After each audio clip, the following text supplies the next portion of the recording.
Swimming can be a great form of exercise and a fun activity for dogs, but not all dogs are natural swimmers. If you want to train your dog to swim, here are some tips to help you get started. Number 1. Start slowly. Just like with any new activity, it's important to start slowly and gradually build up your dog's confidence and skills.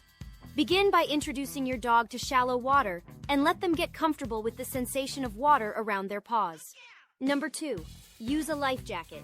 Even if your dog is a natural swimmer, it's a good idea to use a properly fitted life jacket to ensure their safety. A life jacket can also help build your dog's confidence in the water. Number 3. Positive reinforcement.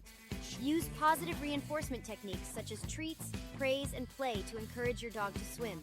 Start by luring them into the water with a toy or treat, and gradually encourage them to swim farther. Number 4. Teach them to exit the pool. It's important to teach your dog how to exit the pool or body of water safely. You can use a ramp or stairs to make it easier for them to climb out. Number 5. Don't force it. If your dog is hesitant or fearful of the water, don't force them to swim. Every dog is different, and some may never enjoy swimming. Respect your dog's boundaries and don't push them beyond their comfort level. Remember, patience and consistency are key in training your dog to swim. With time and practice,